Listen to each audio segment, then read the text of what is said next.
Apparently, this is stirring up waves both within right-wing and left-wing circles, but for different reasons.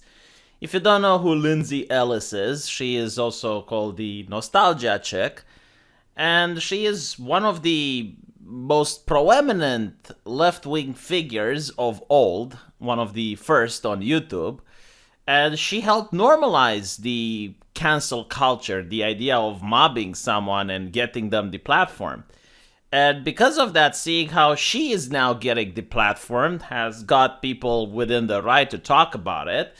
And the people in the left are talking about it because apparently she did something very offensive, which to me is absolutely laughable because I don't think she did anything wrong. We're going to go into what she did in a bit, but before that, I want to point out the fact that she didn't get canceled. Canceled means when the corporation, the company, the people on top close your channel. It's what happened to Alex Jones. It's what happened to many other people. That's what canceled is. What she did, however, is she said something that her subscribers found offensive and they unsubscribed. That's not getting canceled. That's just people unsubscribing. Now, what's interesting is why people unsubscribed is because she said that Raya and the Last Dragon from Walt Disney, from the mouse, is pretty much the same like every single other YA fantasy which came out in the last years. So she's basically saying that all of these Asian-like movies that are made in the West are very similar to the Avatar The Last Airbender. And because of that, she's now being accused of racismus. So if you attack the mouse, if you attack Disney, a Western company, it's now racismus.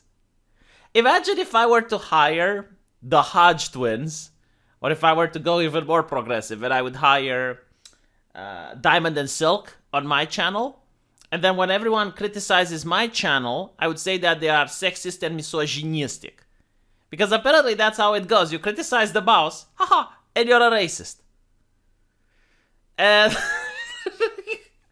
these are the people that she cultivated. I mean, what do you expect? Like, for years, she has cultivated this type of audience, this type of people with this mentality. And now, I guess she's getting her comeuppance. It's kind of like if you were a religious person, a televangelist, and for years you cultivate some of the most zealot type of individuals that you can imagine. And then they found out that you own a brothel. And you go Pikachu face when those people are going to unsubscribe. I mean, what did you expect? It's the type of community that you created. So everyone on the right is laughing about the situation because if she were to say the exact same sentiment but she would have worded differently, all of these people would have clapped.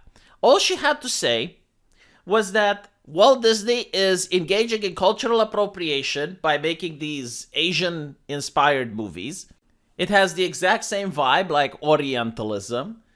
And all of the progressives would have been, oh, that is so progressive. Oh. But if you say all of these movies are very similar to one another, there's very little creativity. They are trying to copy Avatar The Last Airbender. Oh, racismus. Oh, racismus. Okay. Yeah, what can you do? It is what it is. But I don't think she's getting canceled. It's just that, well, these are the individuals that she surrounded herself with. And, you know, it's also interesting when you read her goodbye post, which a lot of other YouTube channels have done. And apparently now she talks about how mobbing is wrong and how it's not okay because the person doesn't have a chance to defend themselves. And I'm like, really? Well, is that it? Is that the problem? Wow. If any other YouTubers would have noticed this by now, if anyone would have spoken out that, yes, cancel culture is a little bit problematic, that you have these individuals that aren't trying to cancel you because they're legitimately offended. They're trying to ruin you because it's fun. They like taking down someone that's popular. You have people on the internet who enjoy ruining someone that's more successful than they are. That is what it is. And the way I think it works, and the reason why this is happening, like you need to understand the progressive mindset. If they like you, if they genuinely like you, you can do anything you want. You can violate any progressive rule whatsoever. So, for example, Justin Trudeau putting blackface. I mean, he didn't get much backlash because of it. In fact, no one even brings it up except people on the right. But the reason people don't bring it up is because, well, they like him. The moment they don't like you, like, for example, when Destiny fell from grace, I already view Destiny like an angel falling from grace. Then they start digging into the stuff you said 9 or 10 years ago. Then they get offended from everything that you say. Then they start interpreting everything you say in the most negative way possible. Because they're not really offended. Like, they just like taking down individuals. So I guess Lindsay Ellis fell from grace. Her community didn't like her anymore. I mean, they were just looking for an excuse.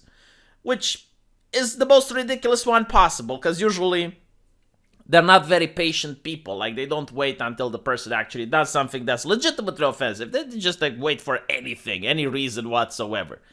So, she couldn't take the heat, so she left. What's interesting, though, and this is fascinating, first of all, apparently she hires people, and the way they found out that they're not going to be having a job anymore is from her post on Patreon.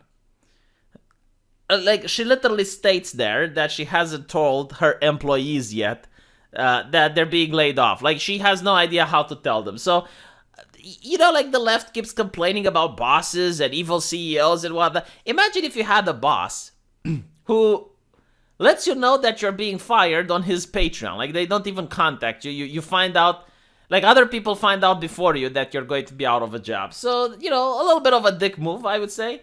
The second thing which is interesting is that she's going to leave her Patreon open.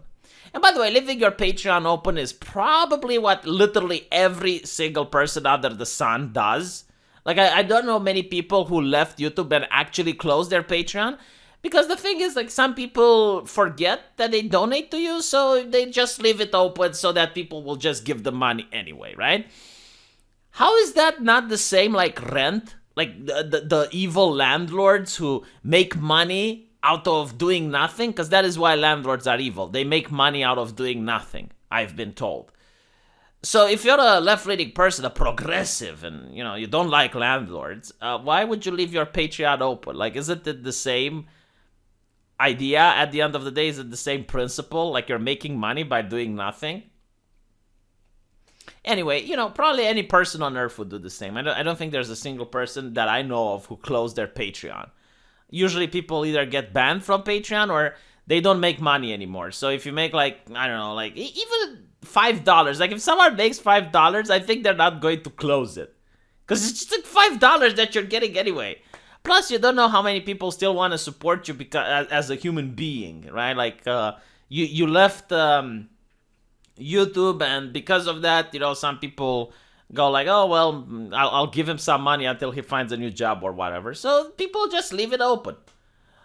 But if you're a leftist, if you're a progressive, why would you leave it open? Makes no sense. Personally, I think she's going to come back. If not on YouTube, on a different platform. This is not the first time she closed her Twitter account. Usually progressives do this in order to raise awareness that they exist. When a progressive talking head falls out of the spotlight, when they're starting to become a little bit more anonymous than they pull something like this. It's like, oh, I'm leaving, I'm closing everything. And then they just come back after a couple of months. I would not be surprised, I would not be shocked, but still, it is very interesting to see how all of a sudden, everyone is against mobbing, and everyone is against cancel culture, and everyone understands. Yeah, it's because it's being done to you. Why do you think principles matter? Why do you think people defend free speech? Do you think it's because you genuinely care what the communist has to say? No, it's because you don't want to be canceled either, right? So it's the idea, look, I won't do this to you, you don't do this to me. Is it fine? Right? That's pretty much how it goes. But it is what it is. Let me know what you guys think, and I'll see you in the comment sections. Take care.